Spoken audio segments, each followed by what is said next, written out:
Hey guys, time for another sewing project. What I'm going to be doing is the Simplicity 9403.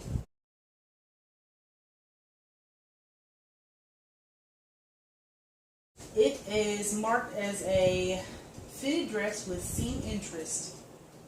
It has a back zipper, raised neckline, and a flared skirt. I am going to be doing view number 3, which is sleeveless.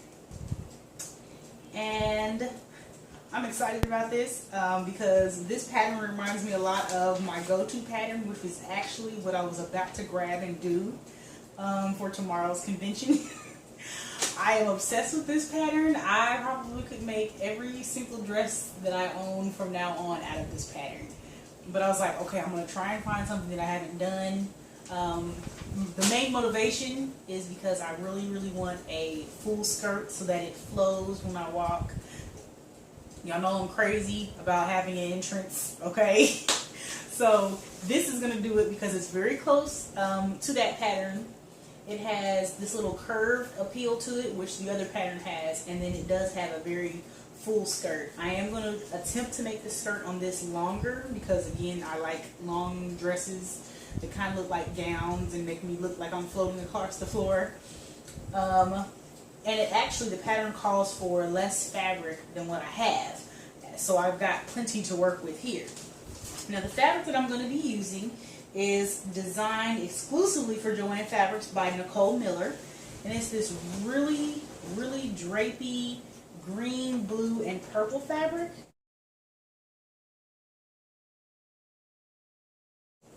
It's a stretch knit, and it does have 4-way stretch in it. It is beautiful. I've had it for a couple months. Didn't know what I was going to do, but I did kind of have an idea I wanted to wear to the convention.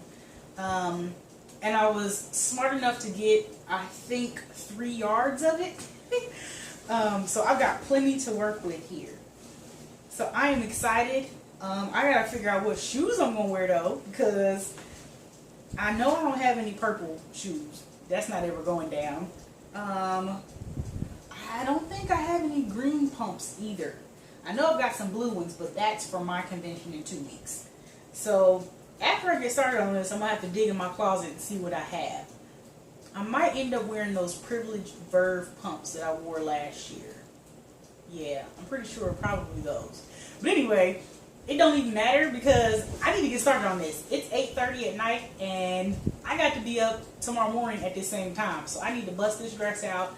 Plus, I need to do something to my hair and study my watchtower. So I have to go, but what you will see in the rest of this video is me modeling the dress for you. And so get excited because this is going to be awesome. All right, guys.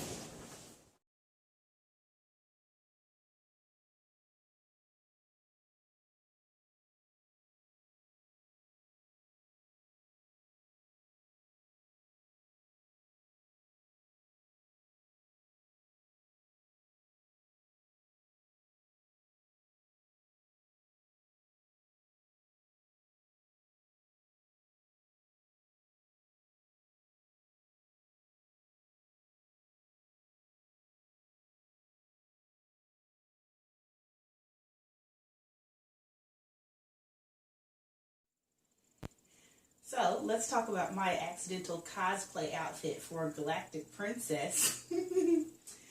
Alright, so this is the finished product. It did not turn out the way that I thought it would. I am still undecided about if I like this dress or not. I don't know what it is about it that I don't like. I do know, however, that I wish that I had gone with my original gut instinct and done that Vogue pattern. It would have turned out just fine. I got a lot of compliments on it.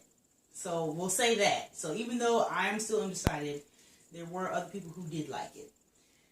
And it wasn't a painstaking process to make sure that I got the color blocked areas right. That was pretty easy. Yeah, it really might be the purple in this dress that I don't like. That may be it. Also, the mock neck is really high on it. I would have liked that to have definitely been like an inch or 1.5 inches lower. It comes up extremely high in the back.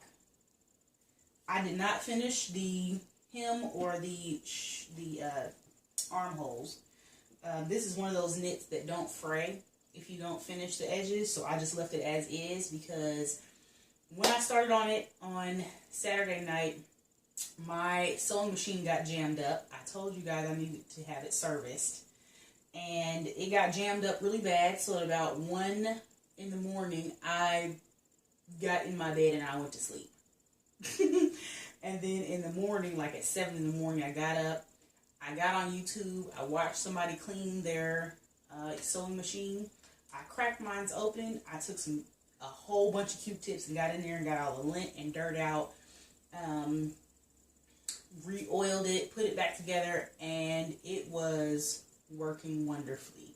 And so I was able to finish it and go ahead and go to the convention. I really like the way that the dress flows. This part scared me with the hip thing, because remember again, I don't have any hips. I'm like a little beanpole. So the hip thing scared me until I put it on, and it actually accentuated what little bit of waist and hip that I did have, especially once I put on that green belt that I had from a previous project. But yeah, I really liked it because it did something for me that I did not expect that it was going to do. And it did have flow to it. It wasn't as long as I wanted it to be. But with the way that I had to cut the skirt, I didn't have enough fabric to make it longer than I wanted to. But it is long, which I liked. So it did flow when I walked. And I really do like that I was able to color block out this green section of the fabric and this blue section here. This, of course, I didn't get in the direction that I wanted it to. I actually wanted the colors, instead of falling horizontally, I wanted them to fall diagonally, but again, I didn't have enough fabric to make that happen. In the back, there is a zipper here. The zipper is buckling, because again, I think this is a little bit too high. I wish that I had enough time to think that through, because I wouldn't have added a zipper for this dress. If it had been a little bit more stretch knit, because this is pretty thin, it's almost like a silky solid. If it had been more of like a heavier knit, I probably just would have sewn that area together and just pulled it over my head. But anyway, again, the color blocking for these areas was pretty easy to do. The problem that I had the most with, which is what jammed up my sewing machine, is you're supposed to top stitch where all of the seams were for the curving, and my machine would not top stitch this particular fabric and the sewing thread that I was using.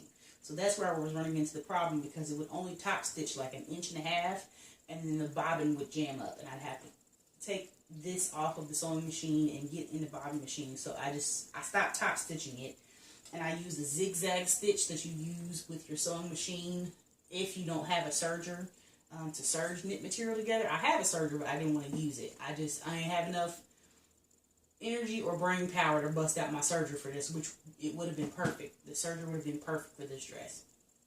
But I wanted to do the top stitching as per the pattern, and then once I started doing it, I was like, I don't like the top stitching. But it was too late to turn back, so, because I couldn't press the seams open so that they would lay flat, so I was like, I gotta top stitch it. But it does give it some little strange appeal to it, having the contrasting color for the top stitching.